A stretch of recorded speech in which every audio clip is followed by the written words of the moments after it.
आप देख रहे हैं इंडिया टाउन न्यूज, भारत की बात। राजनांदगांव में अवैध हथियारों के साथ दहशत फैलाने वाले एक गिरोह का भांडाफोड़ हुआ है। पिस्टल, देसी कट्टा, जिंदा कारतूस और खुलेआम लोगों को डराने धमकाने की कोशिश।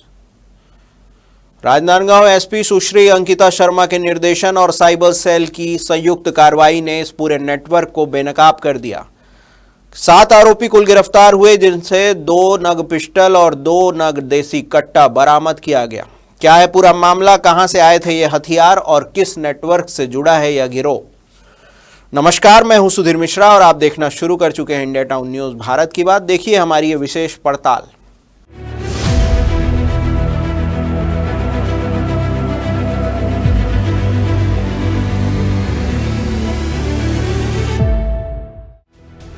बारह फरवरी 2026 शंकरपुर क्षेत्र से सूचना मिलती है कि चार्ली नाम का एक युवक अपने साथियों के साथ डब्बा मैदान कब्रिस्तान के पास पिस्टल और कट्टा दिखाकर लोगों को डरा रहा है। सूचना मिलते ही चौकी चिखली प्रभारी के नेतृत्व में पुलिस टीम मौके पर पहुंची। पुलिस को देखकर 4 युवक भागने लगे, लेकिन घेराबंदी कर उन्हें पकड़ लिया गया। पूछताछ में नाम सामने आए शिवम सिन्हा उर्फ चार्ली, दिगंबर साहू उर्फ छोटू, सेवक कश्यप उर्फ डाला और गुंजेश वर्मा उर्फ शिवा। तलाशी में शिवम के पास से एक पिस्टल और जिंदा कारतूस बरामद किया गया, जबकि दिगंबर के पास से एक देसी कट्टा बरामद हुआ।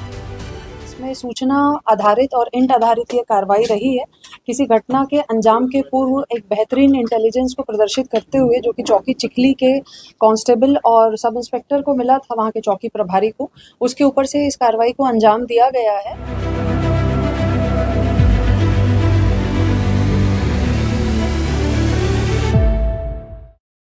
लेकिन कहानी यहीं खत्म नहीं हुई। पूछताछ में खुलासा हुआ कि ये हथियार स्थानीय नहीं बल्कि मध्य प्रदेश के धार बड़वानी क्षेत्र से खरीदे गए थे और यहीं से इस केस में बड़ा रूप ले लिया। एसपी अंकिता शर्मा के निर्देशन में हुआ नेटवर्क का खुलासा। जी हां, शिवम उर्फ चार्ली ने बताया कि वह अपने साथी विक्की देशमुख उर्फ मोनू के साथ एमपी से हथियार लाया था। साइबर सेल की मदद से दुर्ग में दबिश दी गई। विक्की देशमुख के कब्जे से एक देसी कट्टा और बरामद हुआ। इसी दौरान सूचना मिली कि उमेश साहू और जतिन दास मानिकपुरी कट्टा खरीदने राजनांदगांव आ रहे हैं। मोहारा पुल के पास घेराबंदी हुई और जतिन दास के पास से एक पिस्टल बरामद की गई। इस तरह कुल इस मामले में 7 आरोपियों को गिरफ्तार किया गया है।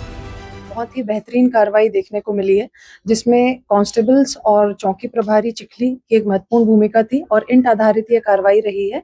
इस कार्रवाई में उनके द्वारा 7 आरोपियों को 2 पिस्टल, 2 कट्टा, 1 कारतूस के साथ अरेस्ट किया गया है और इसमें 3 जिलों के आरोपी जो हैं वो अरेस्ट हुए हैं, दुर्ग के, धमतरी के और राजनांदगांव के।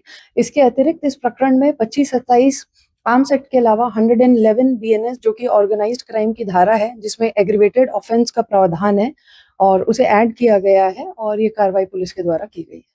यह पूरी कार्रवाई पुलिस अधीक्षक सुश्री अंकिता शर्मा के निर्देशन में हुई। अतिरिक्त पुलिस अधीक्षक कीर्तन राठौर के मार्गदर्शन में और नगर पुलिस अधीक्षक वैशाली जैन एवं अलेक्जेंडर कीरो के पर्यवेक्षण में संयुक्त टीम ने इस नेटवर्क को तोड़ा।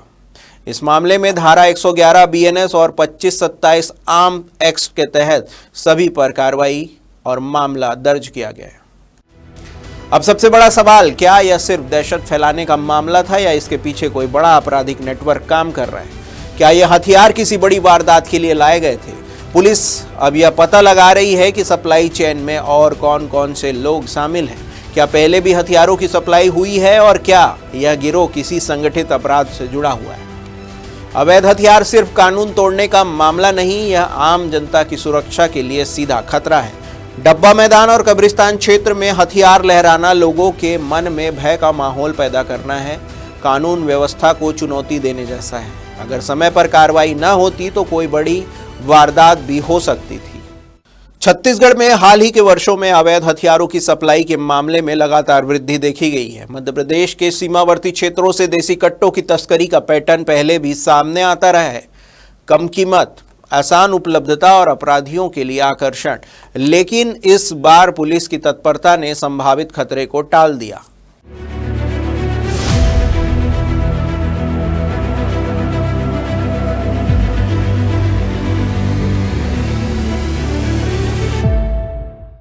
इस चीज़ को ये धार एमपी से लेकर के आए थे, भोपाल तक ये ट्रेन के माध्यम से गए थे और उसके आगे ये बस से गए थे।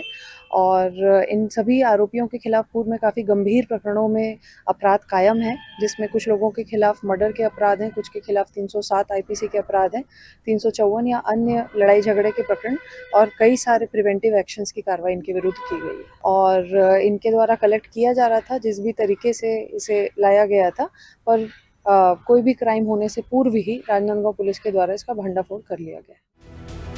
सभी 7 आरोपी न्यायालय में पेश किए जाएंगे। पुलिस रिमांड की मांग कर सकती है ताकि सप्लाई नेटवर्क की पूरी कड़ी सामने आ सके। जब्त किए गए हथियारों की फॉरेंसिक जांच भी होगी ताकि यह पता लगाया जा सके कि क्या इनका इस्तेमाल पहले किसी वारदात में हुआ है।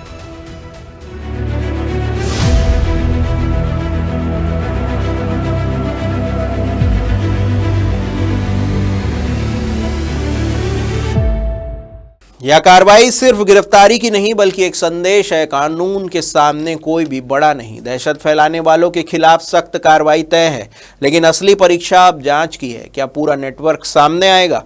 क्या सप्लायर तक पुलिस पहुंचेगी? इंडिया टाउन न्यूज़ इस मामले की हर अपडेट आप तक पहुंचाता रहेगा। तब तक के लिए फिलहाल इतना ही। आज की हमारी इस विशेष पड़ताल में इतना ही। देश प्रदेश की हर बड़ी खबर के लिए देखते रहिए इंडिया टाउन न्यूज़, भारत की बात। नमस्कार।